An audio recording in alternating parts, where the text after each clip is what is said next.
see with Dog Day. However, it is Catnap who is blinded by his faith, because another death message reads, "Burn this place place to the ground. Combining that with the message from earlier about keeping all the research buried, and I think we have a pretty strong idea of what the prototype is planning. He wants everything the company Prototype wants to be buried to the ground, that got turned into toys, but Poppy wants that as well. Who performed these Poppy wants it to be all of them burned to the ground along with this place. From his perspective, this is an act of mercy, at least for the toys. They will finally be put to rest. Finally, they will know peace. Which is why, while Catnap is suffering during Chapter 3's final boss fight, rather than helping him, the prototype kills him and drags him away. He stopped Catnap's suffering. But for those of us who did these horrible things, we need to see justice. And that is why we are here. We are the last senior employee that remains. We need to pay for our crimes. I'm trying to like see the point of all this stuff. The horrors that happened in this place never happen again. But for that to work, he'd need to lure us here, to put us in dangerous scenarios we likely won't escape from. Something that stood out to me was the final tape we receive in this chapter, a tape from Harley Sawyer, the doctor, the one who started the Bigger Bodies Initiative, talking to 1006. There are a couple of key details in this tape, like the fact the prototype occasionally slips from singular pronouns to plurals. I possess A question. You stick us. beat us. Parrot flesh. Oh, he can change his voice too. How do none of us pick up on that? Consider he's adding other toys to himself, making them part of him, like Mummy Longlegs told us. But the big takeaway for me was this last section. Regardless, I learn something new about you every day. Thank you. You thank me? Absolutely. I learn something new about you every day.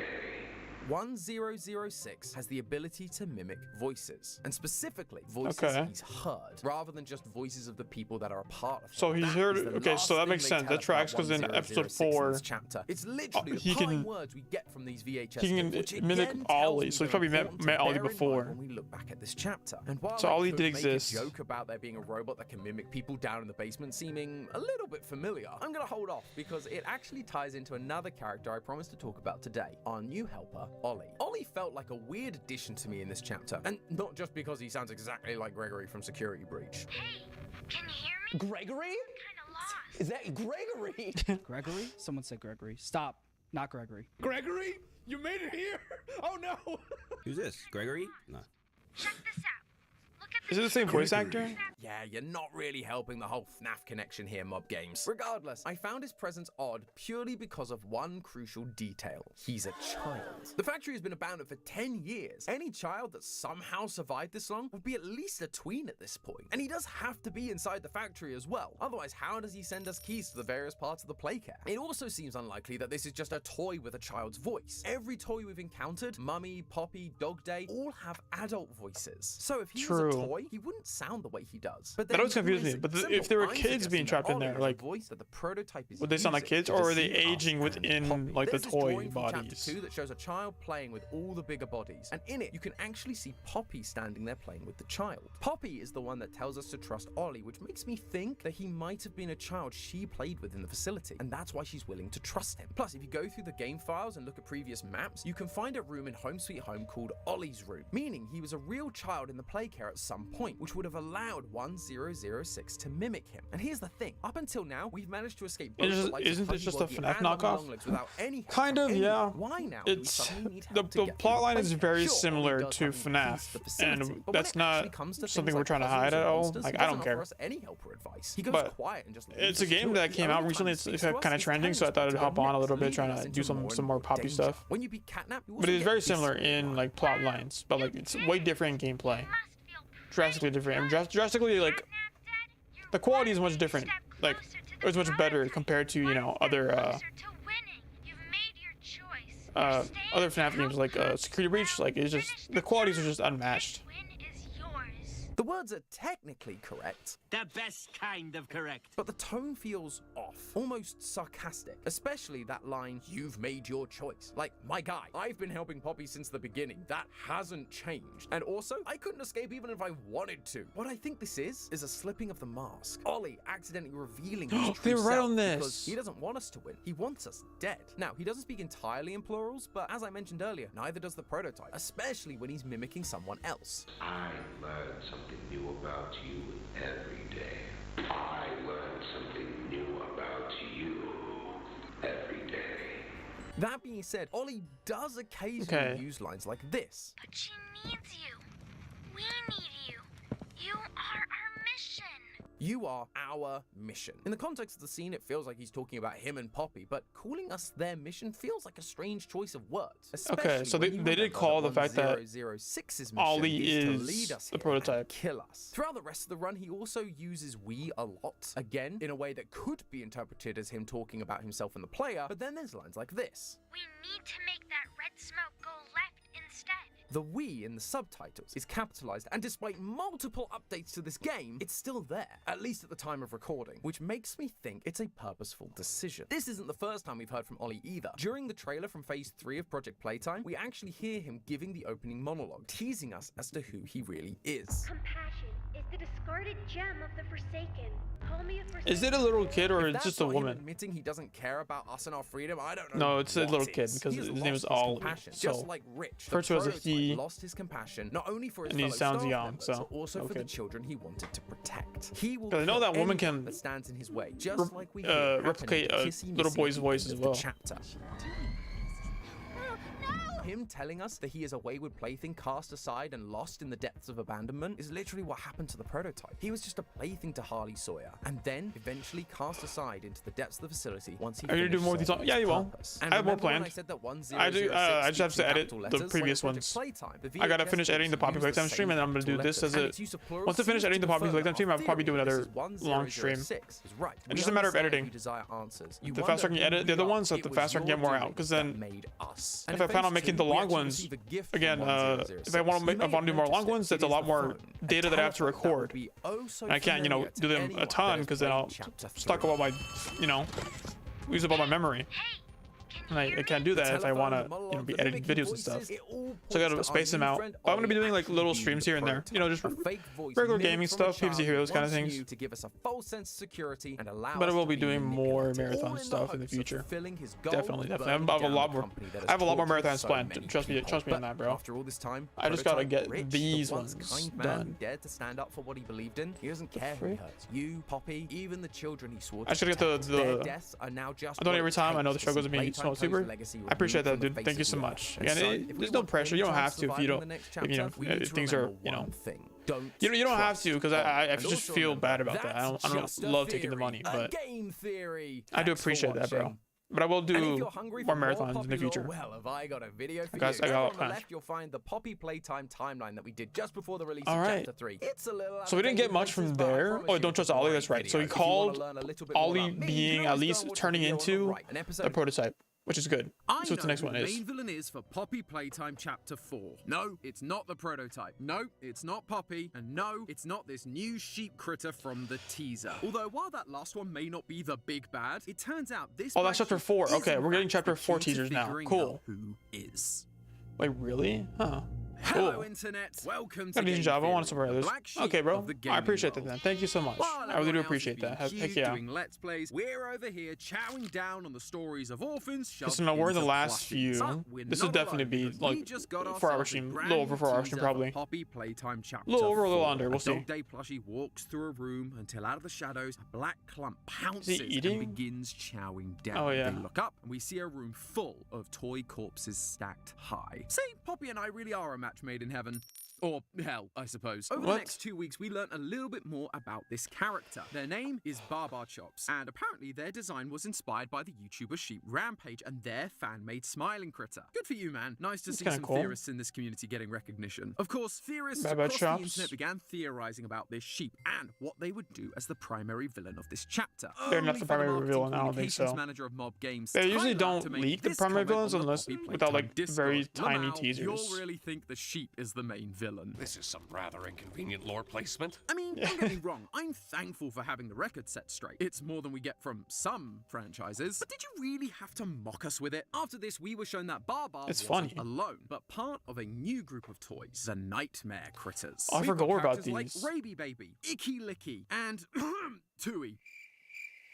Oh, come Tui. on, you can't tell me they didn't know what they were That's doing funny. with these names. Regardless, And this just was Tui. a pretty clear sign that critters like Barbar weren't going to be the primary villains of this chapter. But then, who is? Of course, we could just wait for the next teaser to find out. But you know what? I don't actually think we need Why would they to, make the because creepy even though ones? Barbar Why? may not be the main What market villain, the reason decision is there use to make a them in creepy the teaser version of the instead flying any critters? of the other new When the critters are already was creepy, bro. intentional. Their inclusion is incredibly important because it actually helps us figure out who the real villain is going to be. So let's start digging through the piles of decaying toys, loyal theorists, to see if we can find the tiniest scraps of lore to chew on. For starters, how is Baba the key to figuring all this out? Well, for that, we've actually got to go back in time a little bit and talk about another recent development in the Poppy Playtime world, a series of videos released on Mob Entertainment's YouTube channel called The Story So Far. Each video involves Harley Sawyer. I'm called the Doctor. He was the guy that helped start the Bigger Bodies initiative. He is narrating us through the events of chapters 1, 2, and 3. Seems pretty straightforward. However, when the first video came out, fans were quick to notice that something wasn't quite right. At 1 minute and 28 seconds, there were hidden frames that showed the letters IV, A, R, and G, followed by the phrase, "Let the game begin." IV is the Roman numeral for 4, and the other letters, well, I'm sure you can figure that part out. This was the start of the Chapter 4 ARG, which was very exciting. Chapter 3's ARG revealed a ton of information about the poppy gas, how they made the experiments, and the human identity of Catnap. So people began scrambling to find whatever answers they could about this thing. Big shout out to everyone over on the Poppy Playtime Discord, by the way. While I have been trying to solve all these clues on my own, these guys were incredibly quick on the draw, solving puzzles just hours after release, including Sheep Rampage, the YouTuber I know mentioned about this. earlier. So No if you idea want about to this stay at on all. top of I the cannot do like latest Poppy ARG stuff in the big future, theory. I mean, I could probably, highly but like, recommend you go and check I don't know if I have There's like a link the in the brain description. power Hi, to Future come up Tom with like here. So theories. I'm literally about to head out for a vacation, but I've just seen that there's potentially more to this ARG. Members of Mob's Partners in Crime program have been receiving on letters vacation? with Okay, hidden I thought it was gonna clues. be At an the ad time I'm read. recording, there's only been a handful of clues. They're still missing a couple of key components, but by the time this episode comes out, the rest may have been revealed. So definitely go and check out the Poppy Playtime Discord if you want to see where that ended up. I don't believe it's going to change much about this episode, but I just wanted to let you know so you're not wondering why I'm not talking about those codes specifically. Okay, back to the ARG. Fortunately, none of us had to wait too long for our first major clue. Right at the end of that first video, we got this wall of text. At first, it looks like our old friend Base 64. So I tried it and ended up with this. Yeah, not exactly what we're looking for. But did you know that there are actually more base ciphers than just 64? Base 64 gets its name from containing 64 unique characters, a capitalized and non-capitalized alphabet, numbers 1 to 9, and a couple of symbols. However, there are a bunch of base forms that use a different amount of unique characters that we can try. We actually used base 5 back in our That's Not My Neighbor video, but there's also stuff like base 16, base 36, base 62, base 85, and the one that came in handy today, base 32. This one uses a single alphabet and the numbers 1 to 7. So if you see a code that looks like it should be base 64, but it lacks any symbols or the numbers 8, 9, or 0, try base 32. The more you know. Anyway, by converting the code, that'll come in handy whenever I do this. a ciphering, I guess. With bated breath, sleep draws ever near. Felted Feet seemed like it would be talking about a toy, and with the second line being about sleep, I immediately thought of Catnap, with their red smoke sending orphans to sleep. But why would we be reminded of him in the build-up to Chapter 4? Catnap was our last villain, and he's kind of suffering from a minor case of deadness. This is where I think Barbar's prominence in the teaser comes into play. Sheep have been associated with sleep for centuries. I'm sure you've all heard that if you're struggling to fall asleep, you can always try counting That sheep. I don't think it's ever Not worked. entirely What I clear do where this if I phrase can't sleep, originated, like but I some say it's try to from medieval shepherds in lay Britain as who would perfectly still count as their sheep possible. before turning in for the night. As time went on, the idea And then became if more about then I thinking start of tasks counting, so I just count. repetitive, I you don't get count bored sheep, and nothing. I fall just count. asleep. So if sleep is drawing ever near But in this new chapter, having a you sheep probably character I usually could like make a lot of fall sense. asleep before I Maybe hit they should have 1,000, called her Lullaby which is I don't know if instead. that's a lot or too much, but that's what happens. That's what I do. Come on, it's no worse than Barbar chops, and you know I don't do it This often, but connection when to I counting do sheep it, I mean, could also it's imply not that bad. we need to keep Not a track bad of gig. Barbar throughout this chapter. Not a bad way Counting, to if you will, go to sleep. either in order to survive or to lead us into a deep sleep. A deep sleep that's a little deeper and a little more permanent, according to our next That was a point. chapter Hey, 3 it's me, or former chapter host 4 Matt Pat, section. and I interrupt this video with Oh, a Matt special Pat. announcement. I'm here Ah. to tell you I'm retiring. Again! Didn't he already retire? Yeah, that's what I thought. Now, I know what you're thinking. Did this guy already leave? Oh, that's what I was thinking. Oh, okay, let's hear him out. And the answer is yes, but also no. You see, since leaving this channel, I've been over on GT Live having a grand old time being bad at video games and turning 1-minute videos into 90-minute theory fests. But now it's time for me to bow out of that channel as well, giving way to the new host, Ash, who, let's be honest, is way funnier than me anyway. I feel like I don't Judge know. Judy is the Ed Sheeran of like Americans over the age of Judge Judy I think is the Ed Sheeran of. I think is it just me or was it like MatPat would have been fine continuing GT Live? Saturday, October I think it 26th would have at been 1 kind of o'clock PM good. Eastern. I think you could have kept it going for a while longer. Of all, this whole thing is meant to benefit the making the world as the rough meant so Cool. as my fitting note to go some old ill children. The more signed cop jacket. Yikes, what was going on? Contributing link down 10 o'clock. Brother, okay.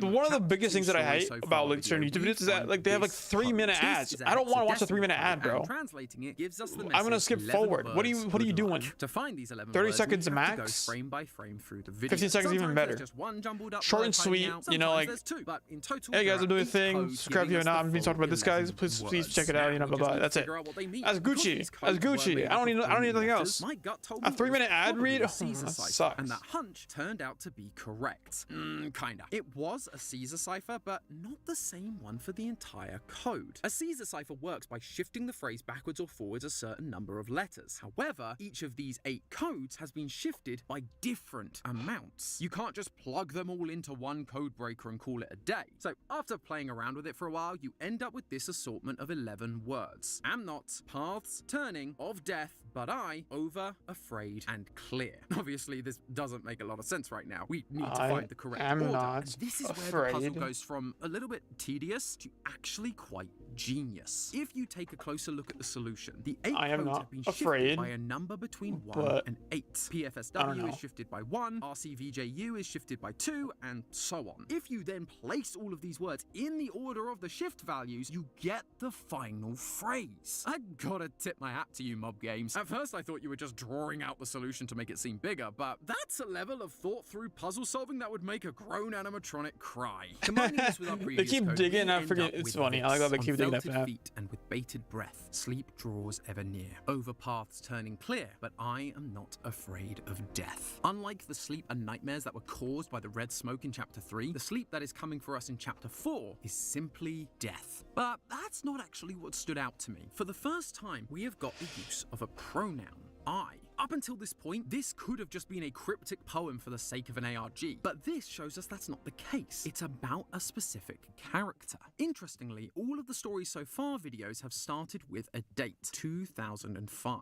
That's 10 years I was after 2 years the old. Hour of Joy, the event that killed all the employees in the factory, and around the same Depends time, on what we month that came was, back but to still. try and find anyone who remained. At the end of Chapter 3, Poppy told us that everyone was killed, but we know this isn't the full truth. Leith Pierre seems to still be around, able to run Project Playtime, and the writer of the Orientation Notebook, PW, is also still alive to write in the book. Now, we seem to have another character that has survived the Hour of Joy. However, unlike PW and Leith, who seem to be free, I don't think this one is. And that's The because of Black way Sheep the poem was is written. Chapter It 4. Okay, follows I forget an that. ABBA rhyming scheme. The first line rhymes with the fourth line, and the second line rhymes with the third. This evokes a feeling of claustrophobia or entrapment, because you have the BB rhyme enclosed by the two A rhymes. This is telling us that the character it's about is likely trapped. And with that line about felted feet and sleep drawing near, it's telling us that they are actually trapped down in the facility, being hunted by the toys. Although I will say this I don't know. I don't remember doesn't what seem the particularly bit with the scared. Black Despite Sheep this was sleep actually. drawing near, they Like I know, seem like to I remember the past sequence, like that then section of the game, but like I don't get like what the death. lore Weirdly, this line implication of sparked it, a like what the memory story of from the my Black Sheep time was. going to a Church of England high school. One of the common passages from the Bible that we had to read out in assemblies was Psalm 23. Even though I walk through the valley of the shadow of death, I will fear no evil, for you are with me. Just like in the ARG poem, there is a path ahead that is full of death. But the writer of the psalm, King David, isn't afraid of it. He goes on to say that the Lord's rod and staff comfort him, tying it back to the Okay. beginning of the psalm where he Why refers is so many to the biblical Lord as references his and like so shepherd. many David like is not afraid of I don't know, like death ARGs, I because guess, like he some has like these something creepy much things too. It's stronger always on like his biblical side, stuff, dude. God. That might seem seem like a completely unrelated tangent, but if Just you imagine. think No, I back to can't say that. chapter Never 3, mind. it was full I was gonna make a of joke, but religious nah. implications with characters like Catnap. Chapter 3 confirmed that he used to be the orphan Theodore, but when he got injured trying to help 1006 escape, the prototype took him to Playtime Co. scientists in order to save him. Catnap was the result, and so he worshipped the prototype, saying things like, "The prototype will save us, and I live to serve our angel of salvation." That makes Religious sense. inspiration is all over Poppy Playtime, especially when it comes to the prototype. Not in, like, and the first his couple of role chapters. as a god or savior to Chapter 3 for these sure. Like, there's a lot of orphans. He worship is their type God, stuff their going on. Good shepherd, the one that has promised to save them from death. Could this mean that this poem isn't about another human employee, but the newest toy to be put front and center, Barbar? Are we dealing with another orphan turned toy turned 1006 cultist? I don't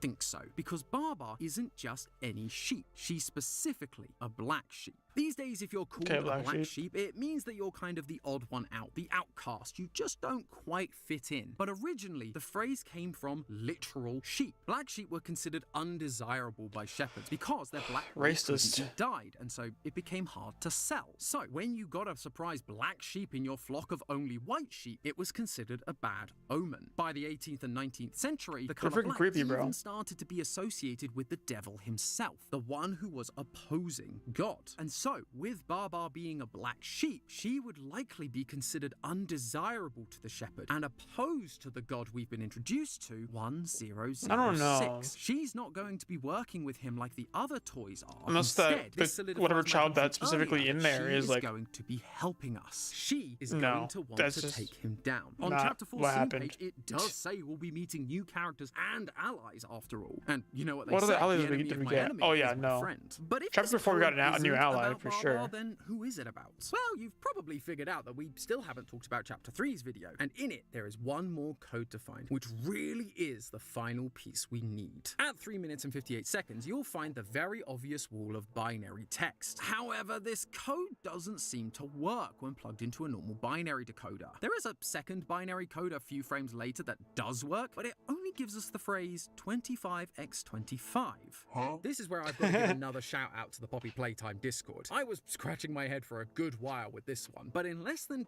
2 hours, they had figured out that this original code was actually an image converted into binary, and the 25x25 was an aspect ratio that you needed to use to get the final image. Wow, Once again, that's Mob funny. Games just killing it with these puzzles. The earliest person I could find suggesting this solution was a user called Clecchino, so massive props to figuring this out, and thank you for helping I think me if I with this could make one. an By ARG, I think it'd converting the be binary I'd back make a into an really image and difficult setting ARG. the aspect ratio to I would go 25 all to out for it. 25, we end up with a familiar sight, a QR code. Scanning Wait, the code would gives you a consider string of the letters with Zodiac when killers reversed like gives you the final cryptic messages phrase, ARGs? for we have already What's a met. That final line is fascinating. It would be On like its own, a it's telling us that this RLG character the real poem life is game. about is literally someone we've already met. A new account on the Poppy Playtime Discord called Playtime Co. seemed to confirm this idea when users asked them if they were the ones sending the messages, and they responded with the same line, for we have already met. These tapes came out before the teaser, so it can't be Barbar or any of the nightmare critters, and most of the other toys we know are dead, so it would need to be one of the human characters we've been introduced to. We've got a lot of characters unaccounted for, like Eddie Ritterman, Johnny Roth, and Stella Graber, although only one of them speaks about overcoming death in similar poetic language, and we hear them during the intro of Project Playtime Season 2. Mortality is the curse of the weak, the fire that incinerates the flesh. I strive to snuff that flame, call me a monster. But The doctor, right? I'm simply a man who escaped from incineration and embraced the infinite. Ding ding ding, we have a match! It's the same character that has been guiding us through the story so far videos this entire What? time. Harley Sawyer. It feels Who? so obvious now. Harley Sawyer was the guy that's speaking supposed to be us the in doctor, the right? tapes is also the one the poem is referring to. The one character who speaks in well-structured, very poetic sentences and whose only desire is to overcome his own mortality. And now, according to this poem, it seems like I think he did when just if you that. upload your When take the consciousness final to phrase and put it with the a rest, machine, it are you reads like still this: you? "On felted feet Or is the and machine bated just a breath, copy of sleep you? Like, draws you ever near. cannot ever Overpass become turn that clear, machine. but I am not afraid of death. The machine for will we just have replicate what already you might have met." done and what you might have said. It'll be completely. It'll be just like a series of ones and zeros. Person, Harley, meeting death, but still being around to talk about it. He isn't afraid of death because he overcame it. And there's only one way that happens in this franchise. You have to be turned into a toy. During Catnap's VHS tape in Chapter 3, we hear Pierre leading the session instead of Harley, because, in his own words... Normally I'd have Dr. Sawyer do this, but he's, out, let's say. So you got me until they find his replacement. The way Leith says Harley is out feels incredibly uncertain. He's clearly not able to perform his duties anymore, hence the need for a replacement. But it's not as definitive as saying he was fired or no longer with us. And these Stories So Far videos prove that he definitely isn't dead. Right at the end of the Chapter 3 video, the camera pulls back to reveal a bunch of security camera feeds. As we pull back, Harley's narration audio changes slightly. It's no longer on the VHS tape. It's being spoken from within the security room.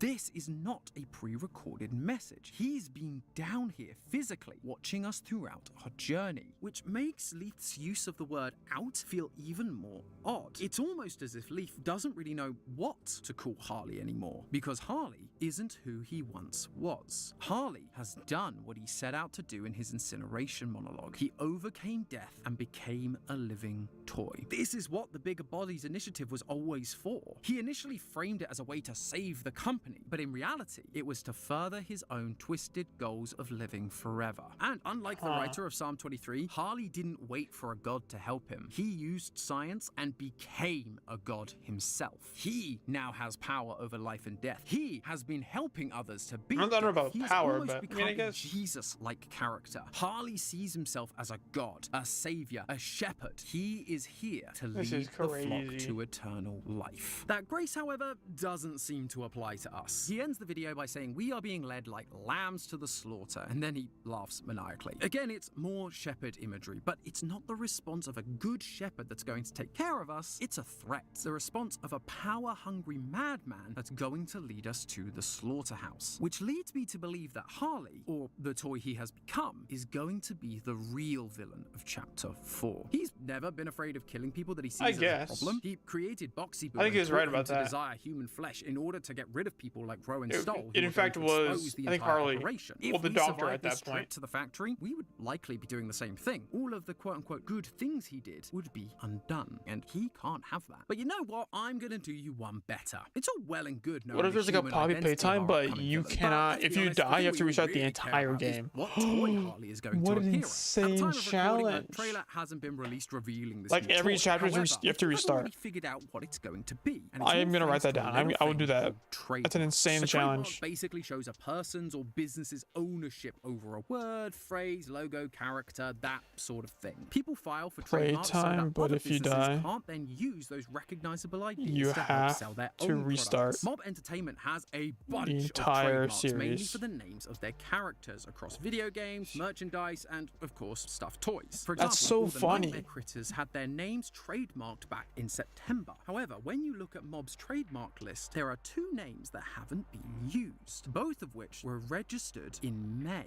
long before the Nightmare Critters. For them to have been registered so long ago but remain unused, they have to be key characters to this upcoming chapter. Each chapter has introduced us to multiple monsters after all. In Chapter 3, alongside Catnap, we got Mr. Light. In Chapter 2, we had Bunzo and PJ Pugapilla alongside Mummy. So with there being two unused names, it's more than likely that's what we're seeing here. One of these guys is going to be the scary but secondary villain, while the other one takes the role of our big bad. And So it's the Harley's doctor new toy body. The question is, with the which one? bubble Well, chops. the names are as follows: Yarnaby and Doughy the Dough Man. Oh, I'm yeah. not joking. That is the real That's trademark. right. Yarnaby is most likely going to be made of yarn. Would be a bit really? weird to call him that if he wasn't, right? But yarn could be an interesting choice for Harley's I like new that. body, mainly for thematic reasons. We knew this. We knew their names that far long. That long ago. That's crazy. Starting the whole Bigger Bigger Bodies initiative under false pretenses. That being said, Doughy the Dough Man, as silly as that name seems, also makes a surprising amount of sense when it comes to the theme. At first, I thought this was going to be a Pillsbury type character. Nothing's more frightening than the Pillsbury Swole Boy. But food feels like a strange choice for a toy. Unless, of course, you're talking about the non-edible kind of dough, Play-Doh. Play-Doh Yes. is so versatile, you can That make is correct. anything with it. You can mold and shape things as you see fit. You can combine different pieces together or tear them apart. Whatever perfect vision you have, Play-Doh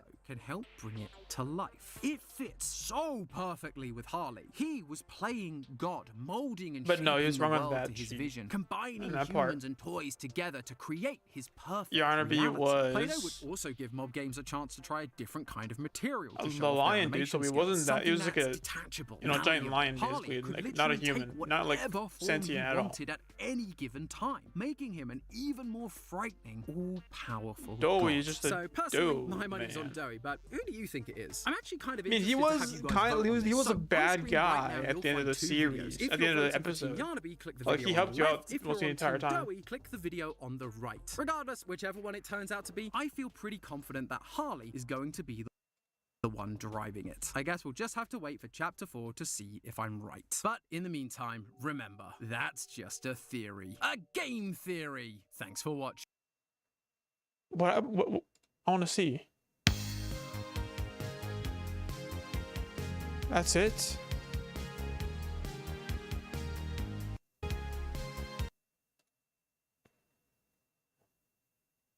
And shown to the music, the shepherd teasing.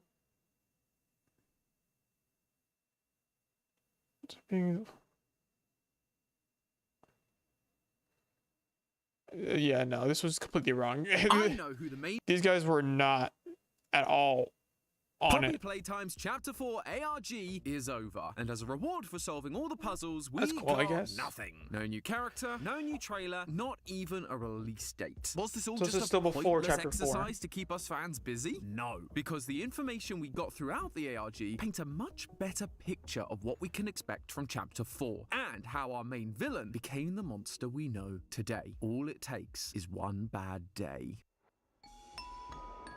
Hello, Internet! Welcome to Game Theory, the show that's always keeping an eye out for Poppy lore. So you can bet that I was watching the Poppy Playtime Chapter 4 ARG very closely. And I have to say, the ending of this ARG felt rather unceremonious. At the end of Chapter 3's ARG, we got a teaser for the Smiling Critters cartoon and a news report on their cancellation, which gave us theorists a bunch to talk about. But this time, we got nothing. So much nothing, in fact, that the only reason we really knew the ARG was over was because the devs took to Discord and said, "Thanks for playing." Guys, please, I know I joked about this last time, but you've gotta stop breaking the fourth wall to give us information like this. Let your content speak for itself, and if it doesn't, then maybe that's something you need to look into. Since then, we did get a short showing off a new character that was found early on in the ARG, Pianosaurus. But it doesn't really give us a whole lot to work I would be down to get that Future toy. Tom here, and apologies if my And again, voice another sounds guy a with a little smile. bit off. I've been sick this week, but that didn't stop Mob from once again releasing something new the week our video goes live. I'll talk about this specific teaser a little bit later on, though it doesn't really change a whole lot, but I wanted to let you know that I've seen it. I'm not ignoring it. It's just that this script and the whole premise was written 3 weeks ago. Right, back to past me. However, it's out of the The rest of it was ashes crazy. of You need, like, disappointment that faster turnaround theories time, bro. rise. We may not have gotten a new full trailer, but I still haven't done a theory on the previous teaser that was released. Similar to the Pianosaurus teaser, at the time it didn't really feel like there was much to say about it. But now, thanks to everything we've uncovered through this ARG, there's actually a lot more beneath the surface of this 2-minute teaser. So it's time for another ride down into the depths, theorists. We've got some new backstories for our primary villains to uncover, a bunch of interesting references to decipher, and an unlikely ally to put our faith in. Yeah, if this we is- want this to is make the it second out to last alive. one. I'd say grab your Oh, plushie yeah, for no, comfort, it's but that may well not over. be wise down here. This is well over the. In case you missed it, the here's 4 how hour the mark. teaser It's gonna be goes like a down. Get it? four- Because it starts 4.5 with a hour lift stream, going probably. down.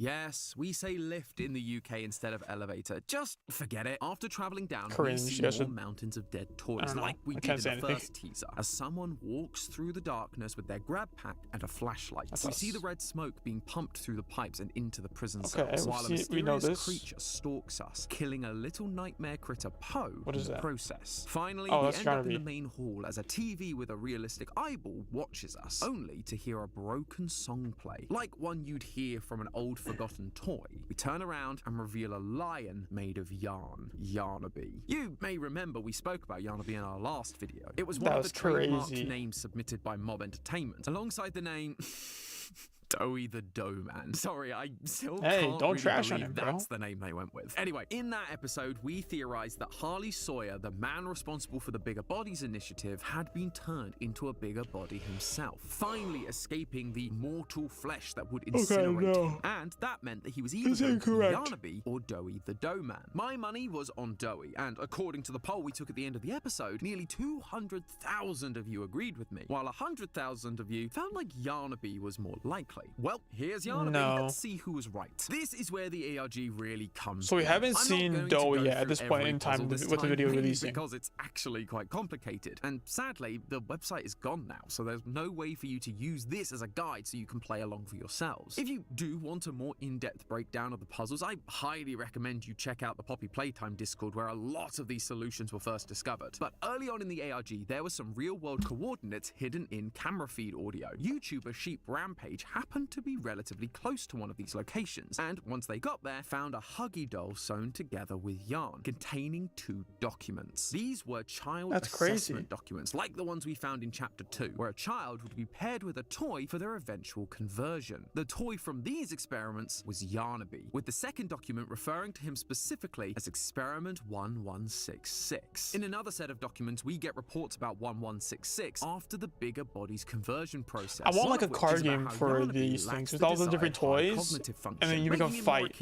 make them clash like PvZ Heroes. Would be cool. For it to essentially become a guard dog like for the Yarnaby's like a legendary.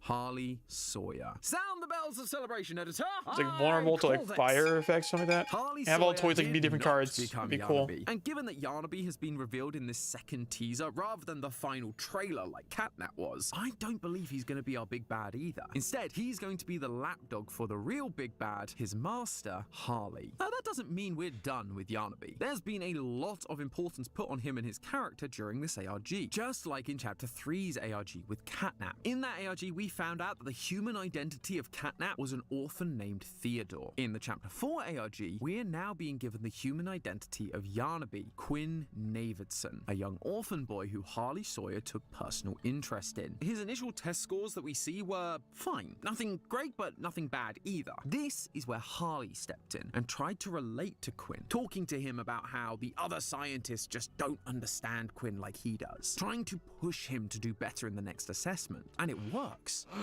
Partially. His physical skills do increase, but his mental functioning and musical memory gets worse, which matches what we end up seeing in Harley's report about Yarnaby. Strong, agile, swift, and yet I'd hoped for a greater mind behind it. Later on in the ARG, Harley gains access to an email address and people began communicating with him directly. When asked about Yarnaby, his response was pathetic. Amusing, but pathetic. Harley sees Quinn as nothing more than an amusing plaything, something to be manipulated, and when that manipulation didn't work out fully the first time, he then proceeded to manipulate him further by isolating Yarnaby so that he would answer to no one but himself. Which brings up an interesting point about this recent teaser. At the very start of this teaser, as we head down the elevator, you can hear the final words of Poppy from the end of Chapter 3.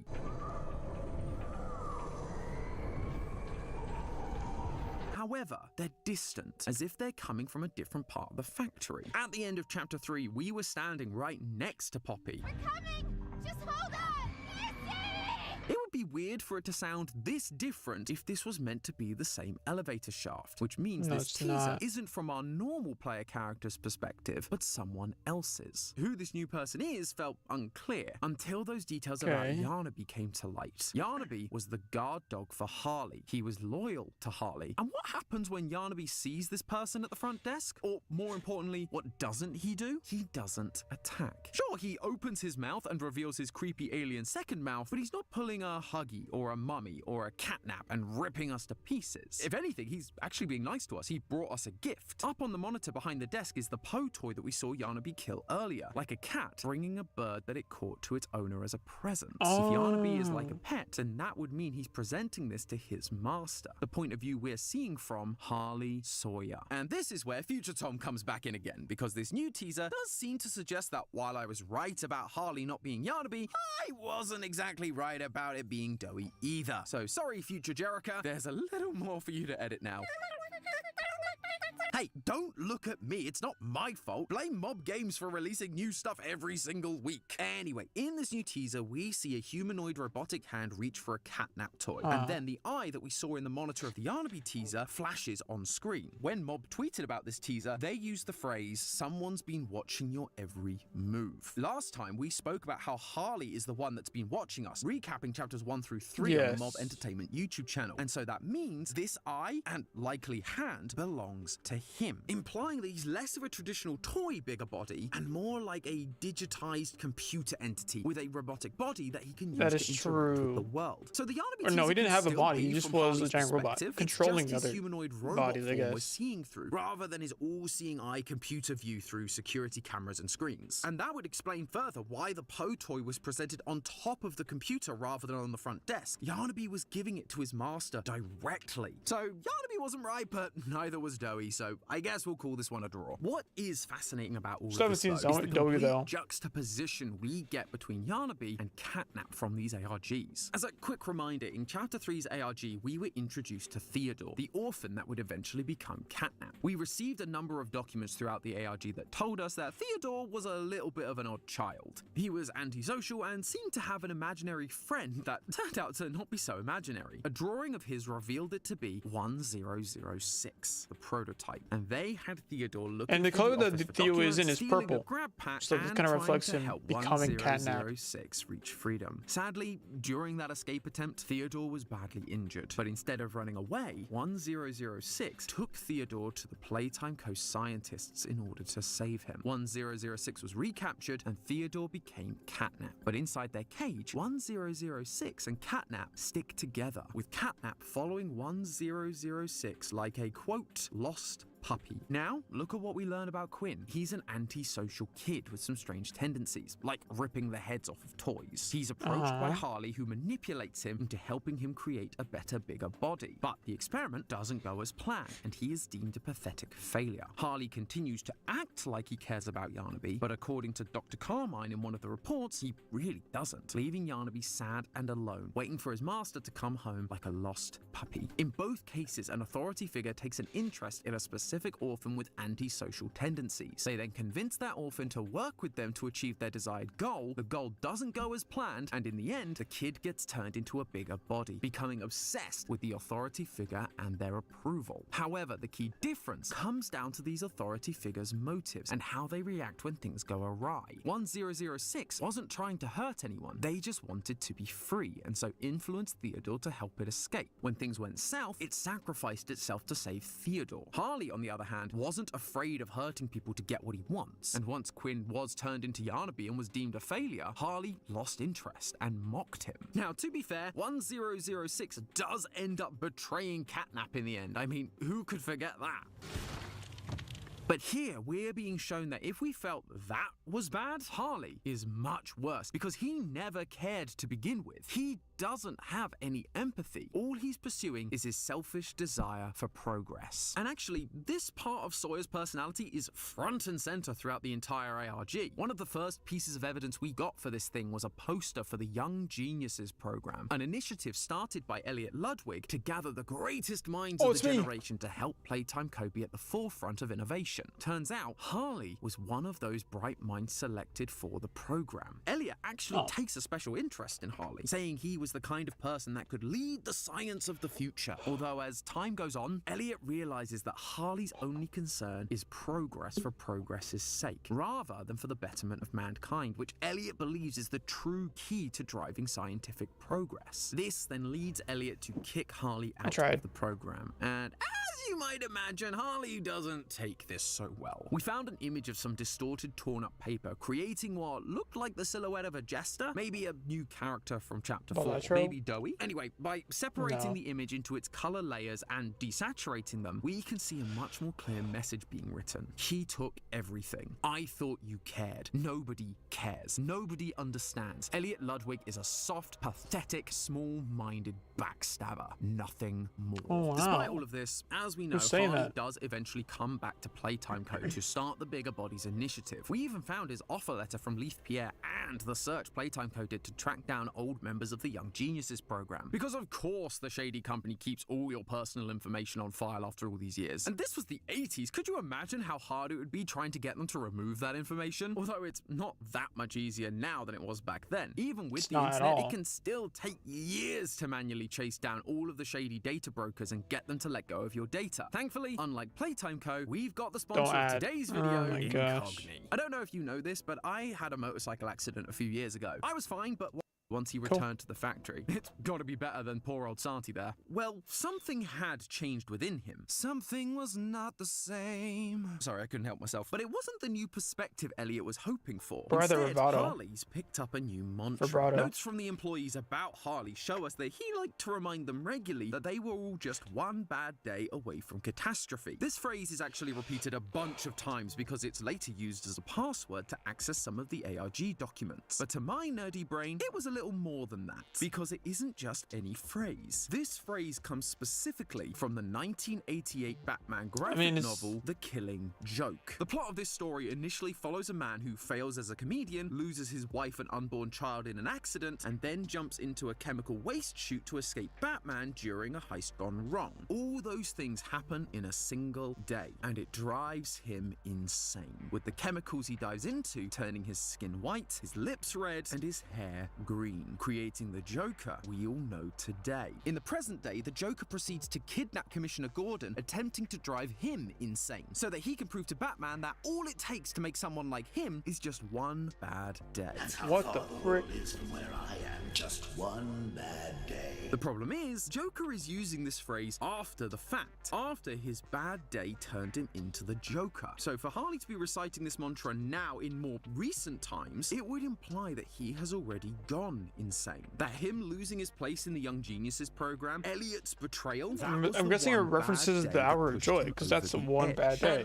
Because it only lasted an hour on a single particular day. Particularly well. Yeah, that kind of tracks. It reads very Joker-ish. And actually, a lot of his actions do seem to line up with certain iterations of the Joker. Harley starting the Bigger Bodies initiative is already an insane idea, but it meant he could continue to chase progress for the sake of progress. I'm a dog chasing cars. I wouldn't know what to do with one if I caught it. You know, I just do things. In that same scene, Joker refers to people in authority like Gordon as schemers that need to be shown how pathetic they are, and that he is the one to do it. Again, Harley regularly sees the people around him as pathetic, those with ideals, dreams, or even just less intellect he considers soft and getting in his way. You can see it with how Harley treats Quinn. I keep wanting to say Harley Quinn. That's like, oh, that's, I can't believe that's just occurred to me. Oh, sorry, I'm in the recording booth literally right now. This isn't scripted, but we have Harley and Quinn. Harley Quinn. Are you kidding? That's funny. Oh, this makes so much sense, and it really ties together this Joker thing. Sorry, I'm probably getting ahead of myself a little bit. For those of you who don't know, Harley Quinn is Joker's sidekick that he turns from a normal member of society into a monster. Sounds familiar, right? But while she loves the Joker, to him, at least in some interpretations, she is more like a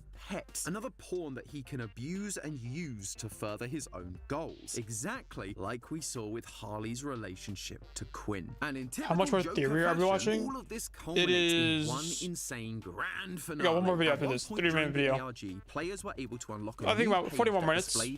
40, 50 more minutes-ish. He asked if around I that still much. dream. Why? This changes nothing. A broken leash, caskets. I do. What became of her? Theater incident. Still. Will we do PvZ after or nah, bro? After this, we done so. But PvZ Hero Smart maybe? That gave them a zip folder containing a number of burnt items, like a no promises, but a Huggy doll, and a candy cat. And right at the end of the ARG, we got to hear a conversation between some of the higher ups at Playtime Co. discussing. I have not seen the next video after this one, so that's why I want to do it now. I already have school off because it's no tomorrow, so nice. What Very cool, bro. Soon to be dead man made this mistake. Finally, it's revealed. What's your address? I'm just kidding. I'm kidding. And in a second version but of this yeah. recording, there was some Okay, cool. audio that when I put through a don't know. I don't spectrogram have gave us school what because appeared I to don't be go to school no ancient more Greek, because I'm spelling an words, adult. the baptism of fire. So, we spoke yeah. last time about how Harley sees mortality My as a IP, fire bro, just put that we in must chat. escape. Okay, So bro. him being insane and Okay, acting bro, sweating upon right it in now? a literal sense, baptizing everyone I'm pretty sure I with can a find fire it in by the just opening your theater, all account as and like part of his typing some grand stuff idea in. of progress. It Inspect fits element the probably. bill quite nicely. I Harley won't. is Poppy I Playtime's won't. version of the Joker. All it took was one bad day. So how on earth do we stop him? Joker is notoriously one of Batman's most dangerous villains. We haven't and seen now anything we've been Joker shown how one like bad in day chapter has made 4. Harley the most Oh yeah, I mean, dangerous enemy in but my IP Poppy doesn't really do Playtime. much. He's It's smart, just city he's normally. Oh, unpredictable, okay. he's a loose No, cannon. He it's doesn't tied straight to your care router. who he hurts to prove his point. And unlike Batman, we don't have the That's why infinite everyone word freaks glitch out when or it's like, toy-repellent oh, I have your IP because well, that literally don't leaks your worry, loyal address. theorists, because the solution might just come from an unlikely ally. Earlier I mentioned that Harley Sawyer gained access to an email address in order to communicate with us directly, but that wasn't how it initially started. When we started this ARG, the email address was just a generic automated message. Because if it was just a city, then it wouldn't be a problem. But then like, from someone on the that's not true because you also need your IP for like joining people in Minecraft servers. I know that because I looked into it. Like you need their IP to join them on a Minecraft Java server. On Java specifically, on Bedrock I think it's different, but on Java that's how you do it. You have to get their IP. Playtime co-informant realizes that we had been compromised and that the email address had been taken over by Harley. I guess maybe not the address, but like your actual router, so they can probably like view your information at the base, which can probably lead into your data to your address. Kind of like everyone's IP. True. Show us who Harley was, how dangerous he truly is. They want to help us, and I suspect we're going to need to trust them if we want to beat Harley. But who is them? Is it Barbar? I predicted last time that they are likely going to be an ally in this chapter, and I still think that's true, but I don't just think wrong. it's who is talking to us right now. Take a look at how this informant spoke to us in the Discord messages. Hello again. We need a favor. We believe you may have been compromised. We need a favor. We gave you instructions. Can't say specifics, but we are making noise. Did you catch it? I should hope so. I was putting emphasis on the word. Or was all my theater training for naught? The person behind the Playtime Co account is referring to themselves this guy thinks he's in the game. That's funny. Pronouns, something we've seen before back We. in Project Playtime. We But like we can mean like you the desire collective of answers. You wonder toys who that are we like It was in the your factory, doing you that know, made us. that are still and alive. Due to lines like that about how we helped to make whoever this is, we have suspected for a long time that this person speaking to us in plurals My is life the is like a creature video we know that game, is made trying up of hard multiple to beat the beings, stage, or toys. all around trying to 1006, collect coins. the I forget how the prototype. wording That's right, goes. theorists, the one that has been revealing the truth about Harley, helping us to understand this threat that awaits us. The one I'm telling you all to trust for this upcoming chapter is the villain I've been telling you not to trust since my very first video. Now, don't get me wrong. I'm not Ollie? playing the classic game theory villain was the hero card. No, you're Remember wrong. what he did to his last partner? I still don't trust 1006, but previously Yeah, we spoke about obviously. how our player character is likely PW, a biologist that worked PW? for Playtime Co. that wrote the notes we see in the orientation notebook. Due to him having the same birthday that Bunzo Bunny mentions in Chapter 2, I know when your birthday is. June 28th. and how the smiling critter cutout seemed to associate That's us right. with screaming, because PW was the one that helped experiment on them. Hey, This is the best amount on YouTube. Face orange raised. They can't do it on YouTube, which is cringe. But that's We concluded that That's the fun. reason That's a funny Poppy emote, was though. leading us further into the factory was because she and the prototype needed us to help finish creating whatever the prototype's final form. I think will be. so. But that's the No, key. but Poppy The wants to burn this place to the prototype ground. needs us alive. And destroy so everything. they've shared this information because they know how dangerous Harley is, and they need our help to stop him once and for all. And so I believe 1006 is going to be doing what they can to help us survive, giving us a heads up about Harley's mentality during this ARG, and then as the totally not Gregory voice over the phone during Chapter 4. I don't want you to die, so I'm gonna help you. It may not be the most reliable partnership, and after Harley is defeated, all bets It was are up. Ollie. But if Harley truly We are is in as danger, I'm deranged pretty as sure. the Joker, I'm not really sure we have any other choice. I guess the enemy of my enemy Was that is his my cringe? friend. True. At least for now. But I've Say it got to his my face. eye on you, so you'd better remember, that's just a theory. A game game. theory. Thanks for watching. Ew, what And was if you that? like solving A the mysteries game of indie theory. horror A characters through game identity, theory. Rat Pack, slap Thanks the for video on watching. screen to learn about who we really That's how you play do it. as in Finding Frankie. Okay, What here we do go. you need to know before Poppy Playtime The Chapter last 4? It's been a whole year Poppy Playtime since the game theory. previous chapter, I thought and this in was the meantime, newest Bob one. has done what they I thought do best, this was giving the out chapter more 4 lore one. than you can shake a mechanical arm Guess at. not. So There's don't gonna be another worry, one loyal coming up theorists, because soon, I have I played the guess. spin-offs, I watched every trailer, I even read the book. Also, you don't have to. Here is everything you need to know about the Poppy Playtime line. What face, bro? Hello, Internet! Oh, that's Welcome right, to true. Game Theory, That's the funny. show that's ready to take its relationship with Poppy to the next level. I don't know We if that's- got nothing. No new character, no new I don't know trailer, if that's not true. even a release date. That's right, just like Release Scott was date. releasing games so fast Matt couldn't keep up, not 5 minutes before our Chapter recent 4 theory dropped, came out January 30, Entertainment so released Chapter 4 a new theory wouldn't come trailer out a with week ago. new character and Would've come out a week release ago, date. or has it 5 come minutes? out? Are you kidding me? I'm convinced Poppy wasn't Week brought ago? to life for Really? lore reasons. It was to troll me for all eternity. 2 weeks at this I point, wouldn't right? be surprised if they did the same thing Week to and a us half, I this guess. week. Regardless, because I of guess. Bob's ridiculous and I guess we'll see one in the never-ending coming week. amount of content leading up to Chapter 4's release, it can be a little tricky to keep up with everything. We've had a book, 2 ARGs, a Roblox spin-off, and over a dozen teasers and videos. But if you're someone that's only played I the think there was like games, 11 or days you ago, just some- haven't subscribed so to the it's channel almost yet, 2 then weeks. there's been a whole Week and a half. year worth of story that Literally, you have no 11 idea days, about so going it's like a into week and a Chapter half. 4. So today, I'm going to give you all a hand About and fill you in from the almost 2 beginning weeks. with all the important names, dates, and little over a lore week and a Mob has half. given us, as well as a few theories of our own for good measure, all in one cohesive timeline. Now, this is a big task, so instead of doing this like our usual theories, I wanted to try treating this like our FNAF timeline. It's more story focused, with references in the bottom corner showing thumbnails, books, titles, basically any citations that I'll be pulling from. I've also got this nifty little traffic light 11 symbol in days the top ago? corner to Well, clear yeah, things you're up. right. Green means what It's the I'm 10th saying right now. are facts that we have physical evidence for. 1, Amber means what I'm 2, saying 3, is 4, theory, 5, but it's 6, supported 7, by evidence. 8, And red 9, means 10, it's 11, yeah. speculation that makes sense for the 11. story, but we don't have a lot of evidence for. So keep a close eye on your screens, theorists. It's time to analyze the history of this forgotten factory. Just be careful that the screen doesn't stare back.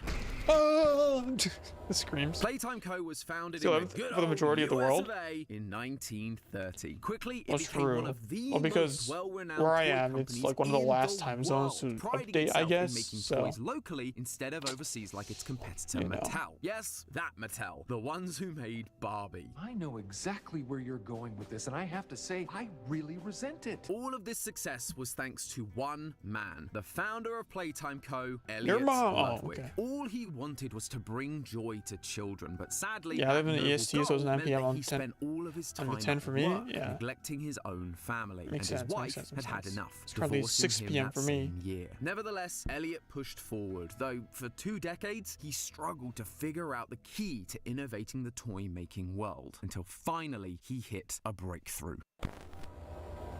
In 1950, Elliot created a toy that would change the world forever. Poppy Playtime. A little girl can talk to her. Poppy Okay, gives so her answers. She is the first doll actually compare this able to have a to conversation the with first a child. timeline Not recap only that they did. but her Version was hair crazy, also true. smelled like poppies, which had been used throughout history to help children fall asleep, making her an instant hit with the parents. Remember when How you did used Elliot to stream achieve for this 5 hours? incredible Yeah, I feat? still kind of do. Because Poppy You know, the last few wasn't streams have been just like a pretty short. plastic toy. I'm trying to get back into the Elliot used groove of it because, organic you know, parts the to daily make her, streams are allowing Poppy to fun, and I kind of miss the daily streams. He just I'm needed trying to stream more often, and I don't know to anyone who tried to what kind fix of the rhythm I Poppy doll should do. themselves, just to keep it under wraps. So I don't know, you know what I mean?